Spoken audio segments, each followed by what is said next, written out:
wamehitimu kuwania wadhifa wa jaji mkuu. Hata hivyo, Kongani alionekana kulalamikia kipengele cha 166 cha katiba kinachosisitiza kuwa lazima mtu awe na uzoefu wa miaka 15 kabla ya kutafuta wadhifa wa jaji mkuu. Francis Mtalaki alihudhuria mahojiano hayo leo na sasa anaarifu. Paul Kongani, mwanafunzi wa wanasheria vile seremala, ndiye amekuwa kikaangoni kwenye harakati ya kumtafuta jaji mkuu, lakini akasalimu amri kwa kukiri kuwa hana uwezo unaohitajika kikatiba. So if you would allow, we would actually go ahead with the Commissioner Mucheru, ask you questions, and we will give you enough time. If there is anything else that you might not have been, you might not have said, we will allow you to say it. You said you are at the Kenya School of Law, not yet limited. In which case you are not on the roll of advocate. I'm not on the roll of advocate, sir.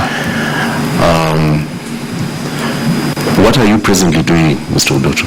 Presently, I'm engaging in my studies at the Kenya School of Law. Okay.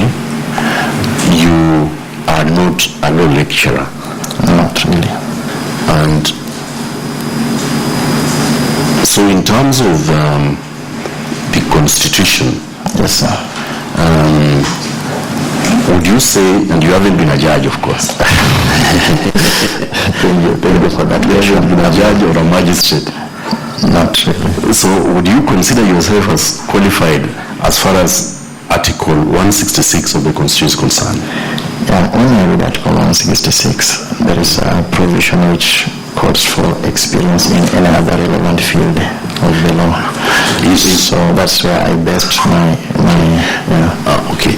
Ndoto yake ya kumrithi yule mtunga ikafungika angalau kwa sasa. In fact, I'm a carpenter, sir.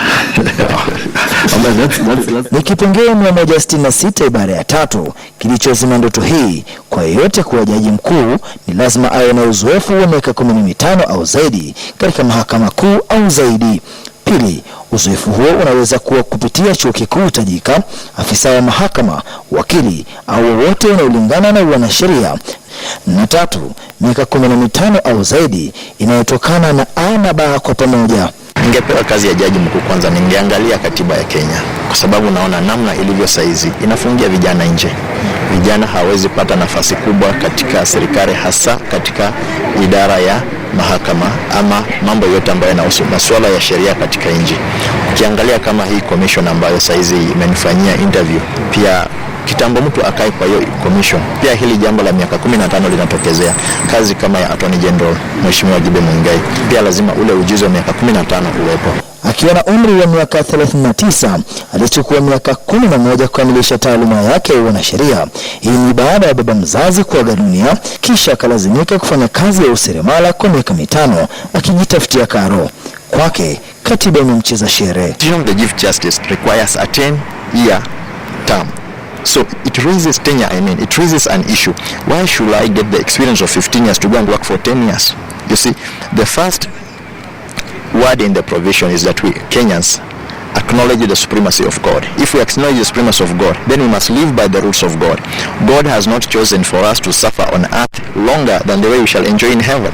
Wakili seremala au seremala wakili angepewa fursa, idara ya mahakama ingenyoroka na kuwa laini.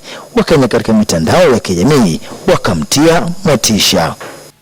Unaangalia kwamba kazi kubwa katika idara ya sheria nchi imetengwa kwa sababu ya wale watu ambao katiba inatambua chini ya kipengele cha 57 cha katiba, wale watu ambao wamezidi umri wa miaka 40 kwenda mbele. Nitarudi kwa vishindo hata zaidi wakati nitakapohitimu uzoefu wa miaka 15 na zaidi ambao unahitajika kikatiba. Huo ndio ujumbe kutoka kwa wakili huyu kwenda kwa tume ya JSC na Wakenya kwa ujumla katika azma yake ya kuwa jaji mkuu wa idara ya mahakama.